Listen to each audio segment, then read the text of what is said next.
There was a time when it was considered good to keep cash with you or in the bank for bad times. But now if you are doing this, then it is your foolishness, because the bank is making you close and slowly stealing your money from you. You must have played the game of snakes and ladders in your childhood. In this game, you go up by making moves, but the gentleman sitting in the 99 box gets hold of you and you go straight down. In the game of money, the bank sitting in the 99 box is everything that takes you back in the money game. You try to become rich by arranging your money, doing extra work and climbing one step at a time, but your bank takes money from you and puts you down. You feel that by keeping money in the bank, you are saving money for your future. But knowingly or unknowingly you are making such a mistake which, if not now, will put you in trouble, and you will not be able to save yourself from it. To prevent this from happening to you, in today's video I will tell you how. The bank is keeping you close, and if you do not do anything now, then how will you have to face inflation later? Let's start number 1. For you should not keep your money in the bank. Let me ask you a question. You keep money in the bank, right? But have you ever thought why you do this? Then you will say to this question that your money stays in the bank and increases. But stop for a minute and think carefully. Is it really so? If you pay attention, when you keep your money deposited in the bank, that money definitely increases, but in reality its value decreases due to the relation. Whereas if you invest the same money in some other place, then you can earn more money from it and its purchasing power increases with time. But now the question arises that if the value of your money is not increasing by keeping it, then also why do you keep money? So the answer to this is that it allows you to keep money in it. But you can see the policy of any bank. In every bank, you will get an interest of 2.5 to 3%. But if you look at the report of the same, then the inflation rate in India is 7 to 8%, which will increase with time. In such a situation, think that the thing which you are getting now for 2000, the same thing will be available to you for 2140 next year. But the value of your money lying in the same pack will be 2060.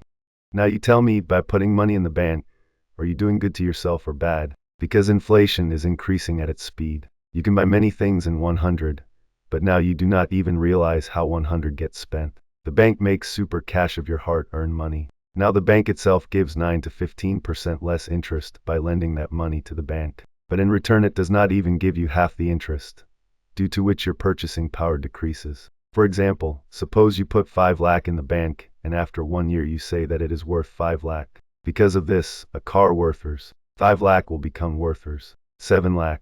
But you will have 5 lakh in cash, so where will the rest of the money come from? You thought right that the money will come from the bank, but look, to get that money, you will have to give it to the bank. That means the police is giving the money to the thief for safekeeping. He is earning money from this, but we, the middle class people, get trapped. Now it is possible that some of you may say that if we do not keep our money, then how will we spend it, because our money remains safe in the bank, and we do not have to worry about money. Maximum people among you may be thinking the same. Property says that poor people focus only on the interest. They are happy with the 2-3% they get from the bank. But they do not pay attention that for this little interest, the purchasing power of their money is decreasing, due to which the banks are becoming rich, but the middle class people are not getting close. People don't know how to go to office, most of them don't react and remain silent. Now the question is, what should we do about it? Well, the answer to which is the next point, number 2. Improve your cash flow. Didn't you understand? Let me explain. Cash flow means an out movement of cash, in other words, movement of money coming and going. When you work, earn money, then money comes to you. And when you spend your money, then your money goes from you. In our society, there are people of three category: poor, middle class, and the flow of money keeps moving among these people only. Poor and middle class people focus more on money, whereas rich people focus on money. They think how they can earn more money. This is the thing that creates inequality of money among these people. And why am I saying this? When middle class and poor people focus on the outlook of money, they ignore the fact that money is necessary for the outflow of money, and if you have an income, but your outlook is increasing.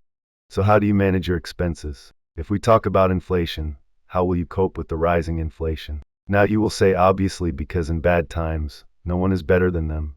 But in bad times, if you have FD money, it comes in handy. If you think so, then you are wrong. You can understand how it is with an example, because Rahat and Murali Vicky also come from poor families. Rahat is from the middle class like us, and the guy from Murali has a job. He barely manages his monthly expenses. He money than Vicky, but more than half of his money goes in paying EMI of house and car. After doing this and paying for his expenses, he gets the money deposited into FT, which gives him barely 7 to 7.5%. Now you must be thinking that Rahat is doing great. Everything is going on as usual, but wait, you haven't even seen Murali yet. He lives in his father's house and uses public transport to go to office. Hence, he has no loan of any kind and neither does he have to pay EMI. So he spends 60% of the money he earns on his day-to-day expenses and invests the remaining 40%, which gives him a return of 10-12%, and because of his decisions and outlook on money being together, the value of his money increases and his purchasing power also doesn't decrease because Murali is making more money from his money.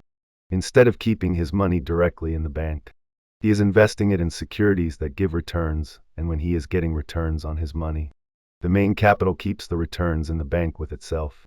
This is of his FD. So now you tell me if there's no shortage that who among these three will survive well. Then it is Murali because among these three Murali had focused more on his inflow than his outflow. No one told me in real estate. I learned from my experience and used to teach people for a quarter. I focused on it. Now people with this mindset manage their cash flow in this way. You will find such a hit that will give you good returns in the future, and the money will give results. If you look at it, real estate has been giving very good returns since ancient times because land is the only thing whose price increases with time instead of decreasing. People have been investing in real estate since the time when people did not even have the concept of it, and the best thing is that by investing in properties, real estate, your cash flow remains smooth because whether it is your property or a building, you can take it on board and enjoy rental income. Robert E. says that this is the thing to learn from his rich dad. Money should always be invested in real estate because this is such a mantra that you can follow today even after 1 year or after the new year. But real estate will never betray you in your bad times. Because in the future, even if inflation is high, your rate will also increase. Now not everyone has enough money to buy real estate and people do not want to invest. So what should they do now? Well, its solution is rates, in other words, real estate investment trust. In this, you will not need lakhs of rupees to invest in real estate. You can start investing in rates even with less money. Now let me tell those who don't know. It is exactly like a mutual fund and works like that. You and many investors like you invest money in rates, which they invest in different properties. The income they get from this, they give it to their investors as dividend. But suppose your income is good, then by giving a small loan, you can invest in commercial property of real estate. There is more income in commercial property. So by investing money in it, you can earn 3 times more than normal properties and also clear your loan. If you want to do just that, then it is good for you because in this you will get a return of 10-15%. And the best thing is that you can invest in properties with its help with a minimum of 10,000. Yes, stocks are best compared to index funds, but apart from this, if there is anything that can give you a better return than before, then it is the stock market. Now I know that you must have moved away just by hearing the name of stocks because people have a misconception about stocks. Some say that the stock market is good. Some say that there is risk in it. For some, investing in index funds is the best option, while some think that investing in FDS is the best option, so that you do not get confused in this thing. Now I will tell you with the help of an example that which is the best among stocks, index funds and FDS. Ravi, Adi and Veer, all three are friends and live in the same area. They have a habit of talking. They meet every evening at a tea stall and discuss their lives. Then after some time, all three finish their college and get jobs in good companies. Ravi gets a job in a company with a salary of 1 lakh, while Adi gets a job of 50,000 in a financial firm. Ravi joins a marketing agency there where he gets hers 35,000. Ravi liked to take risks, so he invested 10% of his salary, in other words, 10,000 in stocks. He did not want to take any risk. Moreover, he was not able to save much money from his salary, so he used his brain and started investing 5,000 from his salary every month in index funds. Ravi wanted to play smarter than Adi. He saved a lot of money for a few months, and after saving he invested it in FT. Due to looking after the family, all three got busy in their own lives and stopped meeting each other. This continued. After 30 years, the life of all three had changed a lot. Ravi invested 10,000 in stock market at 14% interest for 1 year. So in total he invested 120,000 in stocks and held his money for 20 years, which gave him a total return of 130. Invested 6,000 in a fund, with which he invested a total of 72,000 in 1 year, but held it for 30 years, which gave him to 30 years at the rate of 13%. Similarly, and kept it in FD and held it for 10 years, got 10's rate of 7%. Now you can see clearly for yourself what happens at the end of keeping money in the bank.